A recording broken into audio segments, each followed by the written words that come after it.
नमस्कार। आजच्या व्हिडिओमध्ये आपण ही स्पेशल अगदी मालवणी पद्धतीने बनवलेली एका माशाची रेसिपी बघणार आहोत आणि ही रेसिपी आहे ती म्हणजे माकुल माशाची। तर माकुल माशाचं सुक्कं मालवणी पद्धतीने कसं बनवायचं ते आपण बघणार आहोत। मालवणी भाषेमध्ये माकुलला माणके असं म्हणतात आणि चपाती किंवा भाकरीसोबत हे जे सुक्कं आहे ते खूप अप्रतिम लागतं। एकदम मस्त अशी ही रेसिपी आहे। चला तर मग आपण ही आता रेसिपी बघूया।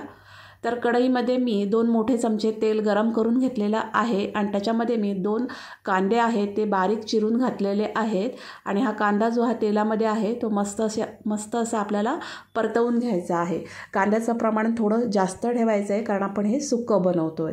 तर मस्त असं हे बघा कांद्याचा रंग एकदम गोल्डन ब्राऊन होईपर्यंत मी मस्त असा परतवून घेतला आणि नंतर मग मी याच्यामध्ये एक मोठा टोमॅटो आहे तो बारीक चिरून घातलेला आहे। टोमॅटो सुद्धा कांद्यासोबत मी व्यवस्थित परतवून घेतला। कांदा चांगला परतवून घ्यायचा आणि नंतरच टोमॅटो घालायचा आहे।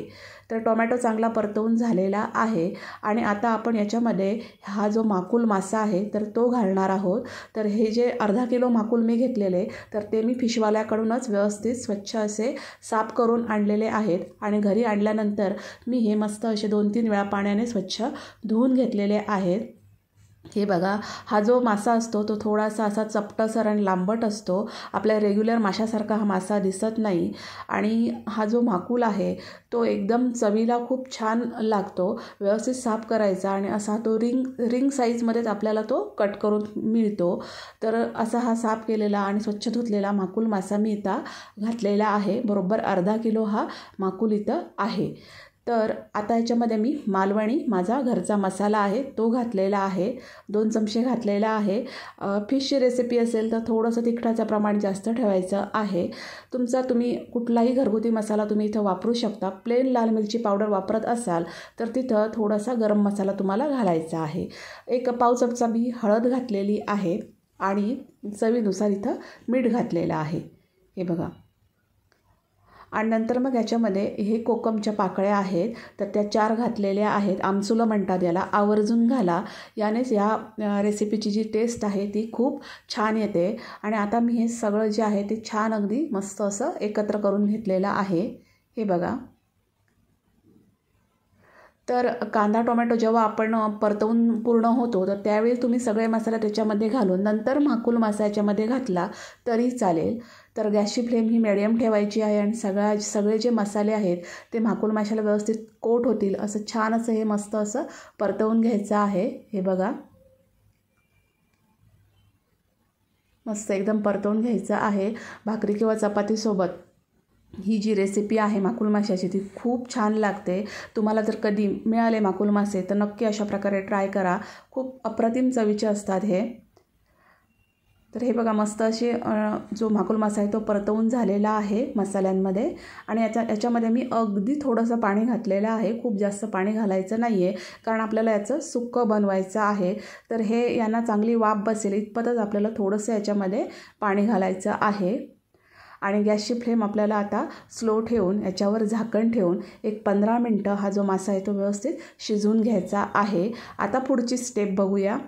तर याच्यासाठी वाटण लागणार आहे। तर हे आहे ते मालवणी वाटण आहे ओल्या खोबऱ्याचं। ते मी जास्त प्रमाणामध्ये अगोदरच बनवून ठेवलेलं आहे। तर याच्यामध्ये मी तेल गरम करून त्याच्यामध्ये आल्याचे तुकडे, लसूण व्यवस्थित परतवून घेऊन त्याच्यामध्ये कांदा चांगला परतवून घेतला आणि त्याच्यामध्ये मी हे 2 नारळ आहे तर त्याचं खोबरं मी घालून ते व्यवस्थित मस्त अगदी गोल्डन ब्राऊन रंग येईपर्यंत छान ते परतवून घेतलेलं आहे आणि खोबऱ्यासोबत मी इथं कोथिंबीर पण घातलेली आहे। शक्यतो कोथिंबीरीचे देठ असतात ते वापरा, त्याने चव खूप छान येते।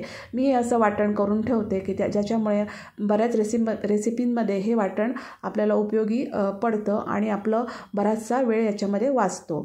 तर हे जे वाटण आहे तर 1 कप वाटण मी इथं घेतलेलं आहे म्हणजे एक मोठी वाटी वाटण आणि हे बघा त्याच्यामध्ये थोडंसं पाणी घालून हे जाडसर आपल्याला वाटून घ्यायचं आहे। तर हे बघा मिक्सरला याची जाडसर अशी पेस्ट करून घ्यायची आहे। एकदम बारीक वगैरे नाही कारण आपण हे सुक्कं करतोय त्याच्यामुळे थोडीशी जाडसरच ही पेस्ट ठेवायची आहे। 15 मिनटं झालेली आहेत। हे बघा मस्त माकुल मासा शिजून तयार झालेला आहे। हे बघा, याला शिजायला तसा जास्त वेळ लागत नाही, एक 15 ते 20 मिनटं मंद गॅस फ्लेमवर मस्त अशी वाफ द्यायची आणि मस्त असा आपला हा मासा मग व्यवस्थित शिजून तयार होतो। तर मस्त अशी वाफ देऊन झालेली आहे। मसाले सगळे ह्या माशाला खूप छान लागलेले आहेत, हे बघा। आणि नंतर मग आता याच्यामध्ये आपल्याला हे मालवणी जे ओल्या खोबऱ्याचं वाटण आहे, जे मगाशी मी तयार करून घेतलेलं आहे, तर ते इथं घातलेलं आहे। आता वाटणाची क्वांटिटी तुम्हाला ग्रेव्ही कितपत पाहिजे त्यावर अवलंबून आहे।